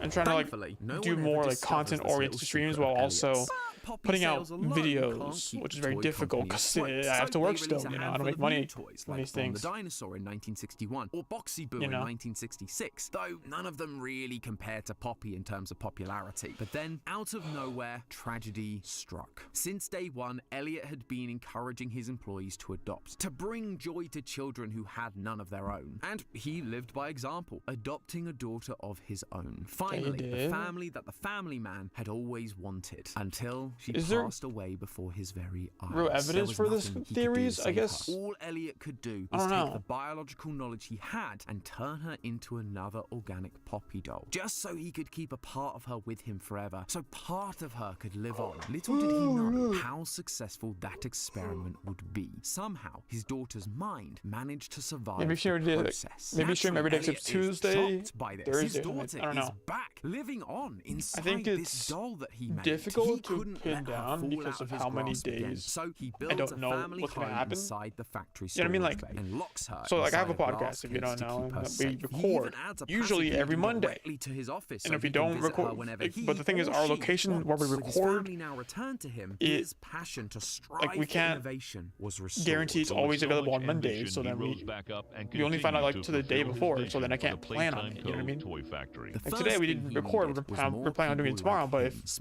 we can't do it, then we just can't do it. You know, we gotta wait till the next day it's available. Answer the toughest questions the So there's world like had to so there's like that problem, right? So I can't plan my days because every day is at least like unpredictable and like what I have to do, like what I have planned for the day. Still had some of that childlike wonder. So, and thus the young geniuses but with the daily streams, I can just count on me being home at a certain time and just going live. The time period, But like an hour at least, you know. Minds together to turn them into the scientists, Which makes it less about consistency. It makes it less about a schedule, more about just okay. I wake up today, and at some point this day, I'm gonna have to stream, and that's just it. Including a maybe just at the Discord if you either don't feel like streaming or something happens and you can't stream.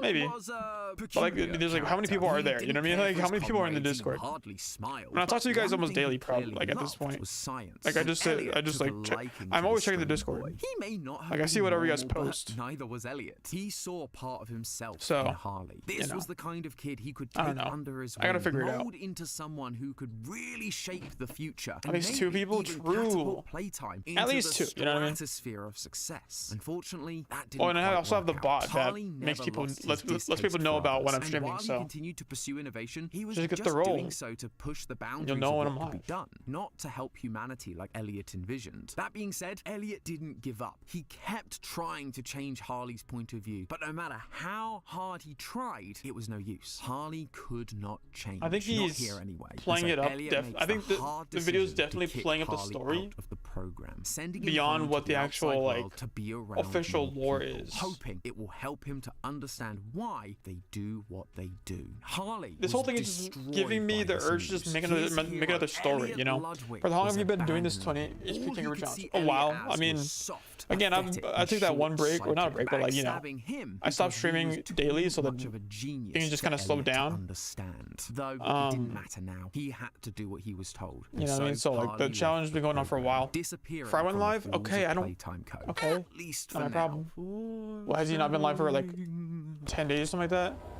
Did he quit PvZ Heroes? Like, what's going on? As the years go by, more and more, Elliot feels like it's not really enough to just encourage his employees to adopt. There are still so many children that need a home, much like his own daughter did. And while the Young Geniuses program was good by taking on young people so late in their childhoods, even they were already stuck in their ways like Harley was. So, in 1976, Elliot announces a new program, Playcare, Playtime's own on-site orphanage, where he can continue to bring joy to children and educate them in the ways they should go, creating a mass of young, brilliant minds that could help lead the world to prosperity. But while all those programs sound good on paper, and they were well received by the public, they were beginning to cost Elliot a lot of money. Poppy was the last big financial success, and that was over 2 decades ago. But he can't keep innovating in the toy world and run these programs on his own. He would need more staff. So he hires people like Stella Graber to run the Playcare, Leith Pierre as head of innovation, Eddie M.N. Ritterman as the head of research, and Jimmy Roth as the chief marketing officer. Their first assignment? Figure out how to stop the company from feeling, quote, old-fashioned. With all their powers combined, they try to get the company back on top, starting with the release of brand new toys like Candy Cat in 1979. So the red light, to release you can't toys see into it. the I next put it on the decade. top. They I put my try camera in the top left. Swap-a-Malls that you could mix and match like Cappy and PJ Pugapilla. They also try Kick Me Paul for some reason, but nothing could quite match the success of Okay, so Elliot's the green stuff is Poppy. when That they was this is they're until confident. 1984, when Elliot The green had is like that they're another idea. confident He went to the team and shortly about like what they're after, he saying releases in relation to the little lore. boy Red is like himself, what Huggy stuff that they're Wuggy. not confident. They're Things just were looking exaggerating, up. I guess, Huggy or is not entirely such true. a big hit with the kids, it basically becomes the face of the brand. In the eyes of the public, Puppy was a long-forgotten memory. Long live Huggy! Of course, he has to capitalize off of this success by releasing Huggy's pink counterpart, Kissy Missy, 1 year later. She too is a huge success, just not as big as Huggy, obviously. Cannot wait for Playtime Co. is on top of the Pissy world bro. at this point. It's Dude, almost I like asked they can do ChatGPT no wrong, but to sadly, generate over the me next what half of the Pissy decade, Wissy their might profits look like, once again decreased. and it's Sure, basically Huggy like was a successful, but just like yellow Puppy before, you can't sustain circle an with entire a company body off of like a single hose, like a toy. spiraling Even if he has a cute hose, pink girlfriend, and like a they single needed something arm, new, and like a single arm, idea. What if skinny you arm, create a bunch yellow of arm, toys as with like a part bunch of with like a set? That way kids aren't buying just one toy, but several. Enter with like the a Smiling Critters in what is it called? 1989. A plunger. Similar to Care Bears The or plunger for Cabbage hand. Patch The one was Kids, just like a these are little small, loop cuddly kind of thing. toys It was like a with little big like personalities, but each little one droopy is little hand unique, and so you would need with to big ol' collect them all eyes for the and a full big ol' smile. experience. This was the And it had like perfect tears way of to water increase dripping down the his drop in face. sales numbers Playtime was facing. Plus, to really capture the same appeal as Poppy and her poppy-scented hair, these critters would each come with their own unique scents, all with calming effects. Crafty Corn smells like jasmine, Bobby Bear Hug like rose. But would calming be enough? Poppy's hair literally put children to sleep. That's what made her such a hit with the parents in the 50s. They needed these smiling critters to do the same. So they get to work developing one more smiling critter. One with the advertised scent of lavender, a scent associated with sleep, but instead of actually using lavender, they would create a poppy gas that would actively put kids to sleep, just like Poppy did. Okay. They put the smoke inside the purple cat and gave him a name that tied into his sleepy powers, Catnap. And just to be on the safe side, Playtime Co. also commissions the creation of a Saturday morning cartoon featuring this new cast of characters, all begging Catnap to help them fall to sleep with his red smoke, showing kids and parents alike that this is just what the toy is meant to do. Initially, everything is going according to plan. Sales for this new line of toys are great. They are flying off the shelves. Both parents and kids really seem to love these new adorable critters, except for Catnap. After a few weeks, doctors began reporting a rise in children suffering from intense nightmares that all started after they received their Catnap toys. In Playtime's desperation to mimic the sleep-inducing effects that Poppy had, they'd accidentally concocted something that, yes, put children to sleep, but also gave children horrible nightmares. Thankfully for Leith and the team, no connection was ever proven, but they still needed to save face. They recalled all of the Catnap toys, and Catnap was removed from the Smiling Critters lineup entirely. The Smiling Critters disaster put Playtime Co. in a bad spot. If they were going to survive the next decade, something needed to be done, and fast. And so, Leith Pierre put his head of innovation status to good use and came up with an unusual but effective plan. He hired a private investigator, Jared Lockhart, to track down former members of the Young Geniuses program that Elliot had started decades ago. These people trained under Elliot. They were geniuses from a young age, and most of them had quite impressive careers. If anyone was going to be able to come up with an idea to save this company, it would be one of them. Sometime later, Jared arrives with the list, and when it lands on Leith's desk, there is one option that immediately catches his eye: Harley Sawyer. Oh, boys! I'm back! This guy was now certified by the American Board of Neurological Surgery. He was, by all accounts, a genius. And with Elliot using biological parts to make Poppy, a surgeon felt like the perfect fit. Leith presents this idea to Elliot for final approval. And while Elliot is hesitant at first, he does remember that Harley was the brightest of the bunch back in the day. And maybe all these years away have taught him the lessons he was hoping he'd learn. I don't love that they were exaggerating Leith certain reaches things. out to Harley on January 15th, 1990, giving him an offer to come come and join Playtime Co. once again. And strangely, despite the hurt Elliot caused him all those years ago, for some reason, Harley accepts the offer. Immediately, he begins showing the level of promise they were hoping for from this recruit. He sees the problems at Playtime Co., the public outcry, the declining profits, and he came up with an idea that would fix everything. Giant toys. We can increase our workforce and simultaneously decrease the number of lawsuits and people on our payroll if the people we have working aren't people. Put me in charge of it, and I will save this company. Leith makes Harley head of special projects, and together they begin hiring other scientists to help with the development of the Bigger Bodies Initiative. Some of them are fellow Young Genius alumni like Dr. Bruno White and Dr. Carmine McKay, but others are just young and eager biologists looking for their first big break, like the owner of the orientation notebook, PW. From here, the company begins their experiments. Harley takes the new scientists to observe and study the Poppy doll that he remembered being in the storage bay from his days in the Young Geniuses program. He told them to use her as the blueprint to bring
Sorry.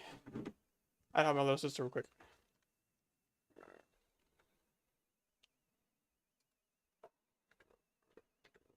How to make this? What the frick? Where were we at? Hold on, I blundered. 56. I think we were at 35704. Okay. It is split. 35. No wait. 3704.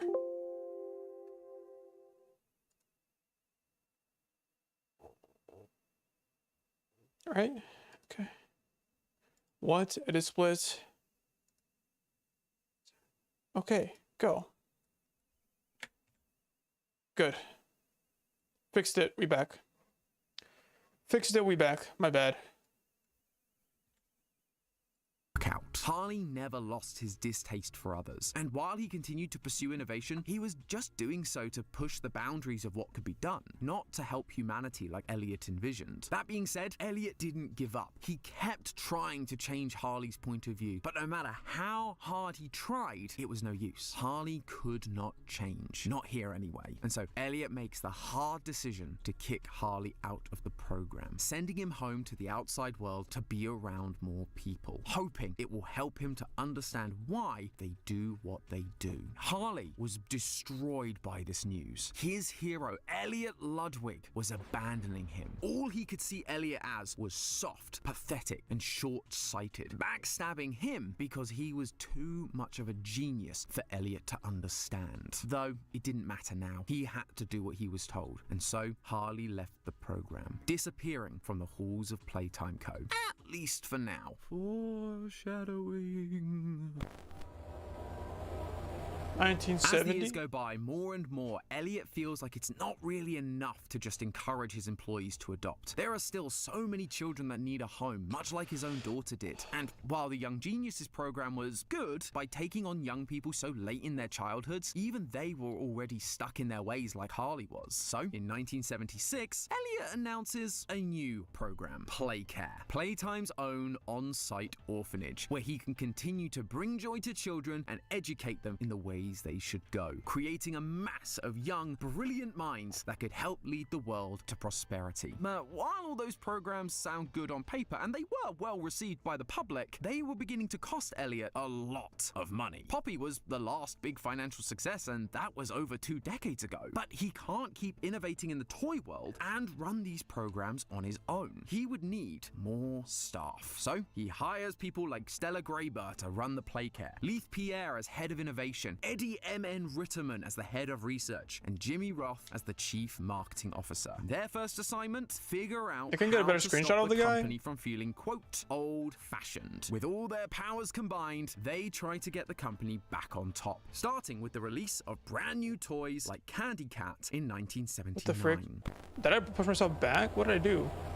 They continue to release toys into the next decade. They try Swap-Em-Alls that you could mix and match like Cappy and PJ Pugapilla. They also try Kick Me Paul for some reason, but nothing could quite match I set the myself back a success lot. of What the Elliot's frick? original Poppy. That was until 1984, when Elliot had another idea. He went to the team, and shortly after, he releases the Blue Boy himself, Huggy Wuggy. Things were looking up. Huggy is such a big hit with the kids, it basically becomes the face of the brand. In the eyes of the public, Poppy was a long-forgotten memory. Long live Huggy! Of course, he has to capitalize off of this success by releasing Huggy's pink counterpart, Kissy Missy, 1 year later. She too is a huge success, just not as big as Huggy, obviously. Playtime Co. is on top of the world at this point. It's almost like they can do no wrong. But sadly, over the next half of the decade, their profits once again decrease. Sure, Huggy was successful, but just like Poppy before, you can't sustain an entire company off of a single toy, even if he has a cute pink girlfriend. They needed something new, and one of them had an idea. What if you create a bunch of toys as part of a set? That way, kids aren't buying just one toy, but several. Enter the Smiling Critters in 1989. Similar to Care Bears or Cabbage Patch Kids, these are small, cuddly toys with big personalities, but each one is unique, and so you would need to collect them all for the full experience. This was the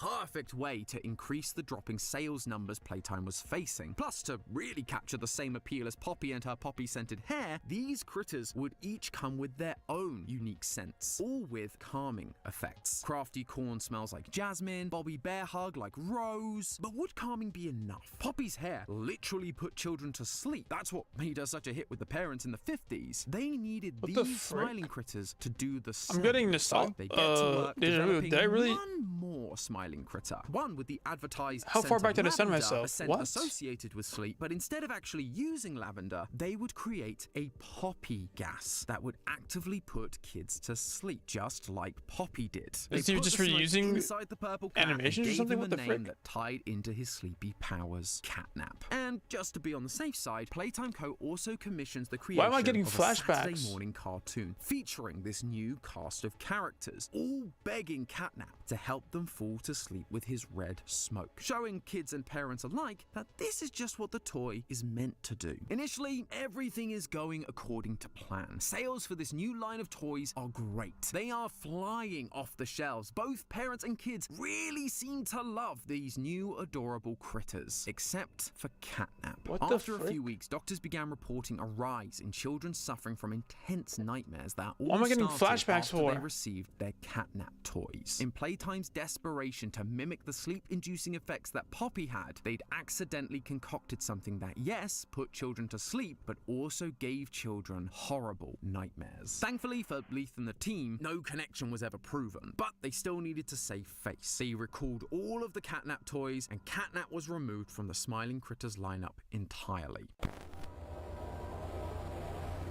The Smiling Critters disaster put Playtime Co. in a bad spot. If they were going to survive the next decade, something needed to be done. I set myself back. And so Leith like, Pierre put his head of innovation status to minute to good 6 use and came up with an unusual when I was like at minute 14. Okay, that's why. He hired a private investigator. I was confusing myself. What the frick? To track down former members of the Young Geniuses program that Elliot I set myself back a lot. ago. These people trained under Elliot. They were geniuses from a young age, and most of them had quite impressive careers. If anyone was going to be able to come up with an idea to save this company, it would be one of them. Sometime later, Jared arrives with the list, and when it lands on Leith's desk, there is one option that immediately catches his eye: Harley Sawyer. Hello, boys! I'm back!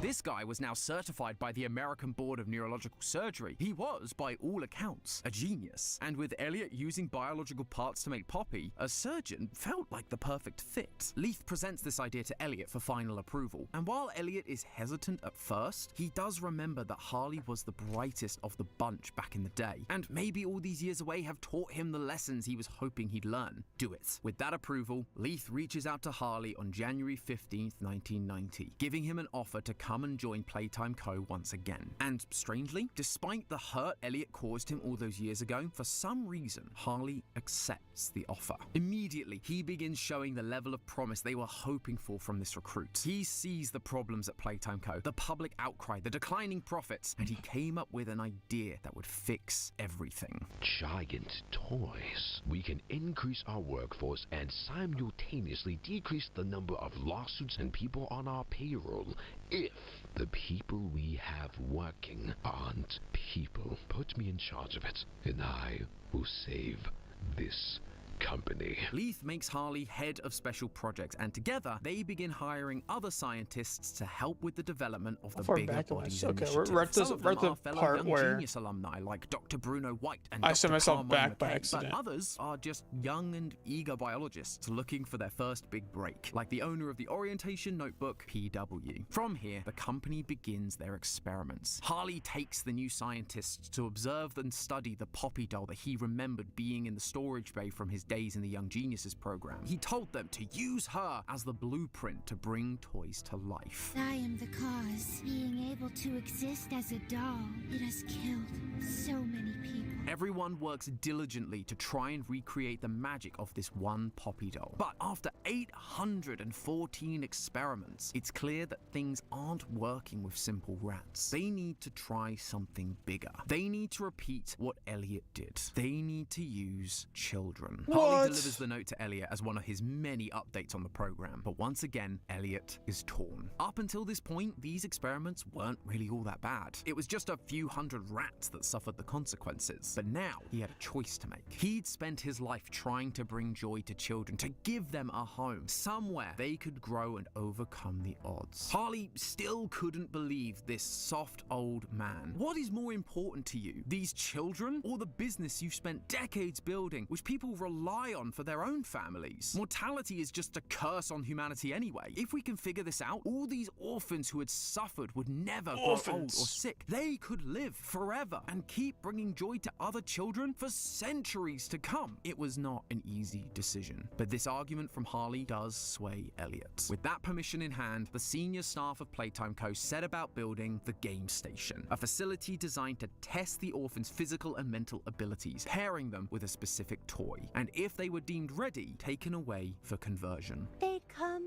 for games and never come back. As part of this process, they utilized the red smoke that they made for the catnap toy. Where previously Poppy gels had failed, gas is a much more effective way of getting the mystical powers of the Poppy flower that helped bring Poppy to life into the bodies of these orphans. They installed shower heads throughout the playcare to distribute the gas, but it wasn't the most effective solution. Kids could see them and what they were doing. They became wary of going to bed. An alternate solution would need to be found. However, they had other problems to deal with. Over the last few years, there had been one employee that had been causing Playtime Co. a lot of trouble. They weren't ruining their plans as such, they were just a bit of an administrative headache. That man was Rich Lovitz. Initially, he was working in the storage room and he seemed to be on board with the general Playtime mission, appreciating the good this company did for the orphans. Sadly though, Rich had a habit of losing his temper with management, and so he was demoted to the rejected toy room, which, as you might imagine, he took really well. After years of being ignored,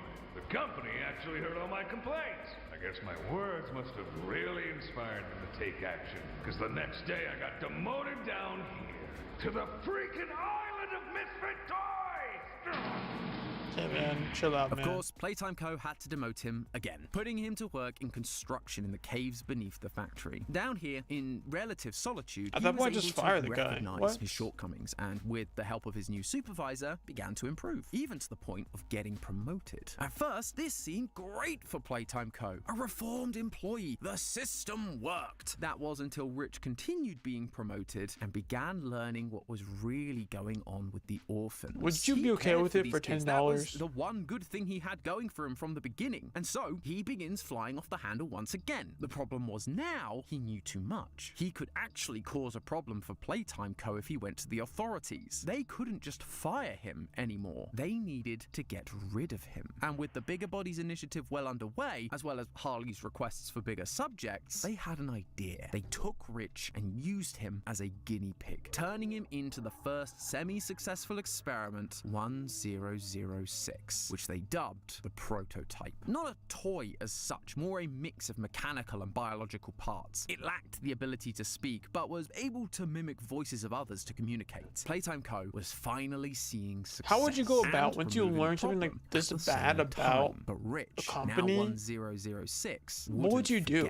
what had been Like, done how to do you him, avoid nor getting what they killed were while doing also to the orphans. exposing he just needed this? to bide his time and wait If for I were the at right like a moment company to with this strike. kind of Playtime massive Co. problem, continued their development of the Bigger Bodies, but I they would struggled immediately, to find like, the leak success it. they'd had with I would copy as many 1006, documents as I usually could. unable to reactivate their brains after surgery. And then that is when before Harley decided to try something anyone catches me, different. I He upload them. decided to make the bigger So also body playing. Also new face cam physically location. bigger, Yeah, rather because than of the just thing on the trying right, to match the little size of the light thing. I test want to keep that on the subjects. screen. It flew in the face of all Accidentally, logic, but he needed to try it's something, still going, and yeah, the but crazy I part is, accidentally it reset worked. myself They to like created the minute 6 when I was at like minute 14. So 1160 box that's even. fun. And this discovery opened up a new world of And possibilities. I didn't realize for it the until future. after I At this played like the point, whole several orphans are showing sequence again. I promise was in like, the game what? station. I've seen this Although all over there again. was What the one frick? that caught Harley's attention specifically, Quinn Navidson. But He yeah, was a pretty new face cam average location. kid, Should we be going over except for he had a an strange hour, 4.5 hours? obsession with Crazy, removing true. the heads off of all of his toys. However, Harley didn't see this But disposition like, okay, so as if a you're weakness. if you're It in a was company something doing he could this take bad advantage things, of, manipulate I to would get as his many scores documents as higher possible and then make him upload a them straight to the more internet. successful Bigger Body down the Straight to road. Twitter, Harley straight spent to some one-on-one Reddit, time with straight to Quinn, convincing him YouTube, that he understands everywhere Quinn possible. better than most, and asking him Put to on just down, simply put it to apply torrents, himself put at the put next torrents on them, assessment. And next time, create Quinn's like a scores did zip improve in file most with areas, all of although the his information and just put it intelligence out there. seemed to wane a bit, but Easy. not enough to stop the inevitable. In August 1990, Quinn became Experiment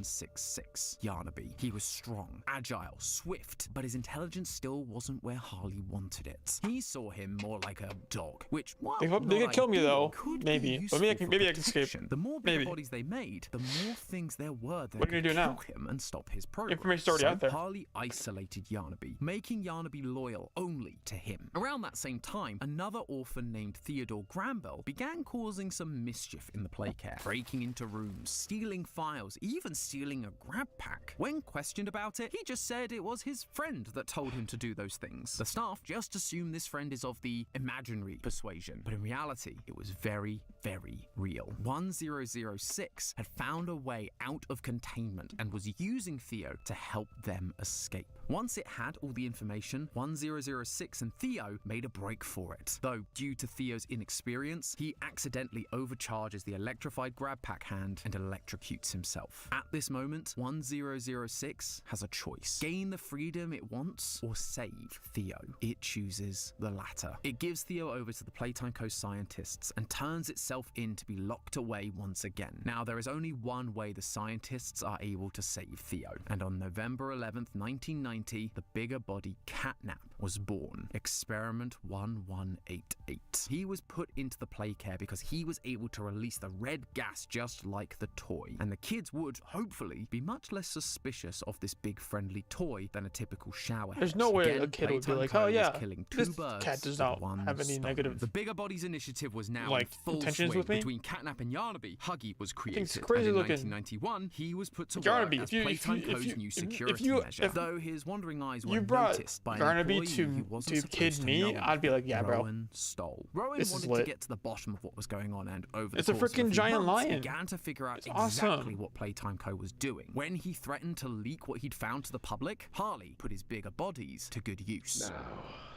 we need to start taming that appetite of yours to flesh. Get me an update on the situation with Rollerstone. That same year, another orphan, Marie Payne, began suffering from unwakeable nightmares thanks to Catnap's gas, leading to the latest experiment we know of to date. Experiment 1222, Mummy Longlegs. She was violent towards the staff, but kind towards the kids, making her the perfect guardian for the game station. And by May of 1992, the game station is in its heyday. Everything is working as planned. But one person But how come is there are no more still experiments? causing problems. Elliot Ludwig had put a picture up in his office that one of the kids had given him of the game station and Mummy Longlegs. But when he sat there and looked at it, those decisions that had led to this point, they began to weigh heavy on his shoulders. He still felt that Harley's pursuit of innovation for the sake of it wasn't right, but the rest of the senior team seemed to be all for him, and it was hard to deny that the company was seeing success. Regardless, he knew he needed to put some kind of safety measure in place, something to keep Harley in check,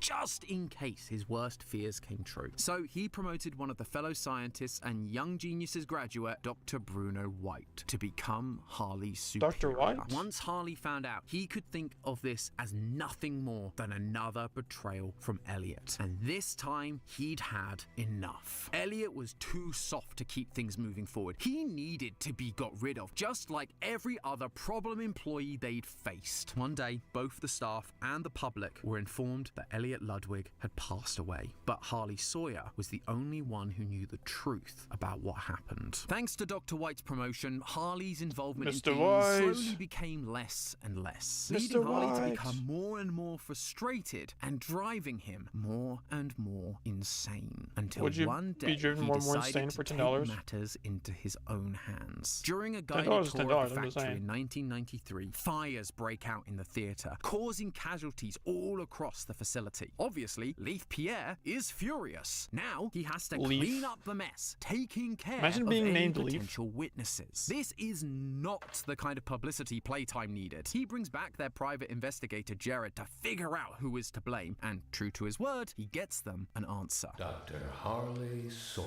After spouting rhetoric about Harley one Sawyer, bad day Tom and Sawyer. being betrayed by Elliot all of those years ago, Harley had finally gone full Joker and set the theatre ablaze, Full baptizing Joker, that's funny. everyone in the flames that he was working so hard to save them all from with his Bigger Bodies initiative. As Leith had suggested, Harley needed to be punished, but he can't justify the usual methods. Harley is an undeniable genius, and it would be a shame to lose such a brilliant mind when they definitely still needed him. The Bigger Bodies, while alive, were temperamental and hard to control. They needed to keep perfecting the process. This also meant turning Harley into a bigger body wasn't an option either, as he too would likely lose his mind. And that was when it hit them. Instead of turning Harley into a bigger body, why not turn Harley into a digital consciousness? They could focus all their attention on keeping his mind alive without the need for a working body. That way, Okay. Harley could I still think he did help it to them himself, and guide the is my scientific theory. process, but he couldn't To defeat death. physically cause any problems. It was perfect. By 1994, this plan is underway. The party line is that Harley is just out, maybe on a sabbatical or something. And in 1995, the new Playtime automated companion is up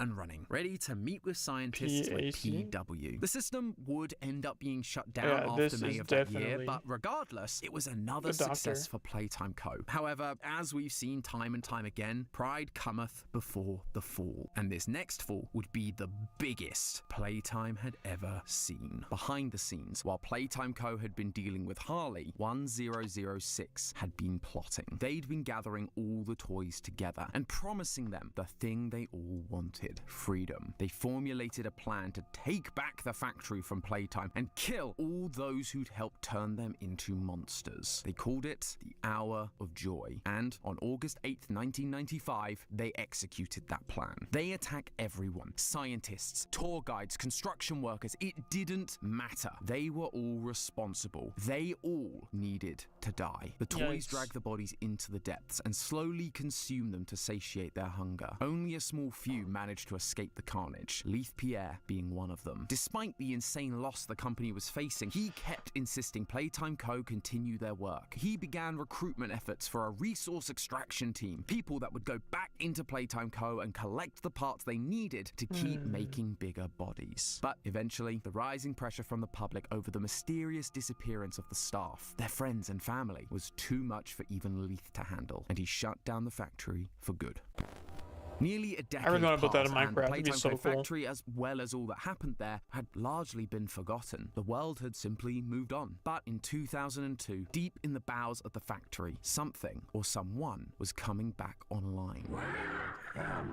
Harley had awoken from his mysterious slumber. Ironically, just as he'd always stated, his conversion had actually saved him from death. Unlike his former colleagues, he realized the opportunity he had. There was no one left to stop him. His plans could continue. He could save the rest of humanity from their mortal coil and convert them all into living, eternal toys. So he began hacking into the rest of Playtime Co.'s systems, taking control of all communications that were coming in and out of the factory. His plan would come to fruition. At the same time, the bigger bodies also remained in the factory, waiting for the prototype to save them as promised. But food supplies were running short. Some of them began to lose their faith that salvation would ever come. Dog Day was one such toy, and 1006 quickly made an example of him. This type of threat, however, wouldn't work forever, and 1006 knew that. It needed to make progress. It was still trying to create its perfect I wish you could have body, seen but it more just of the didn't have flying the critters, like the know-how. real Rich ones, was not just the a little simple ones. construction worker. Sure, he That could would've do been some cool. cool things with tech, but biology was a whole other ballgame. It needed help. So in 2005, it writes a note saying that the employees that went missing were actually still in the factory, waiting to be rescued. And it sends it to the only person that's not only around to hear it, but would actually care enough to make the trip. The player character, PW. PW didn't show up for work on August 8th, 1995. They were still alive, and more importantly, they actually cared about their fellow employees. If there was a chance their colleagues were still around, they needed But if to I'm, help what if I'm the them. bad Now, guy as a though? former Because I still employee, work they for the knew company. their way around the factory. They knew where this flower was that they'd been pointed to. They just had to get there, while also trying to avoid an unpleasant reunion with one of the many bigger bodies they'd helped create. Huggy Wuggy. PW finds Poppy behind the flower, in the same room she always was. Although there are now messages around the room warning them not to trust her. Regardless, once they open the case, Poppy agrees to help PW escape. See, she's not that bad at all. Only Mummy then shows up and kidnaps Poppy. After beating all of Mummy's What if you games, just knock down a PW wall returns to Poppy and takes and her just to like the tree, let the only toys for go on feet? I wonder what Poppy to now happens. change her mind and It stop becomes like PW a from leaving. emergency site. The government steps in. Is like, okay, I've got to contain this factory. Like, what's going on here? The train crashes in front of the I like a playground, and with future. some I like the idea of like surprising help a. from Poppy, Kissy If there would be Missy, like and a their ally Poppy Playtime Ollie, who may or TV may show, not be the the prototype series making ends with the like child's the voice wall trick us. crumbling down on the PW toys makes their way through the getting out, but it's like the Together, they army's right defeat there Catnap defending. and begin And the I guess long like slaughtering the trip toys, killing the down toys. into Because this stuff is like Playtime's freaky, you know? But Kissy doesn't make the trip. She is killed by something on their way down. And No, she all survives. of this time, Harley has been watching through the security cameras, making his way down to the prison just a bit ahead of them to reunite with Yarnaby and lay whatever traps he has in store for us down in the depths, Oh, he's along with been the there. nightmare critters, Pianosaurus, and a toy made from Play-Doh, Doughy the Doughman. And that, loyal theorists, is the Crazy how they entire kept Doughman a timeline secret of for so Poppy long. Playtime so far. Boy, this franchise is getting big. This is Oh, wow. probably the last time I'll be able to do an entire timeline in one video. I mean, look at that runtime. Though, I have to say, it is refreshing that outside of a few bits of connective tissue, most of what we've talked about today are either things Mob has told us directly, or we have a lot of evidence to support. The only real details that are super speculative are things like when the Young Geniuses program started, or why Elliot agreed to start using children in the experiments. We said that the Young Geniuses program started in the 60s, but it could very well be the 50s based on the logo. Maybe they were even the ones that helped make the first Poppy dolls. But so long as Harley joins the company early, leaves, and then comes back to cause a bunch of problems, it doesn't really matter which decade it takes place. The same thing goes for Elliot's change of heart towards the orphans. We've got no evidence saying why he made the decisions he did. We may discover his reasoning in the future, it's just not going to change the order of events because we have set dates of when things have to happen. But there you have it, friends. Everything you could possibly need to know going into Chapter 4. And I don't know about you, but now I'm even more excited to see where all this goes. Who will our allies be? What is Harley's big plan? Will I have to rethink the identity of the prototype for a third time? I'm sure all will be revealed in a few weeks. In the meantime, remember, that's just a theory. Game Theory. Thanks for watching. World premiere on Game Theory. Today we end the torment. 19 books. Okay, cool. Let's go. We did it. Oh, gotta pause it. Hold on. I gotta pause this. Gotta pause. We did it. We watched every Poppy Playtime Game 3. And let's say release one more right as we end this series. Let's check real quick. I doubt it, but they did not. Cool. With that being said, I will end the stream there. Thank you guys for watching. I'll see you guys next time. Subscribe if you have not, please. Check out the Twitch. Check out the YouTube. And I'll see you guys in the next stream, the next video, whatever it is you're on. I'm gone. Peace out, guys.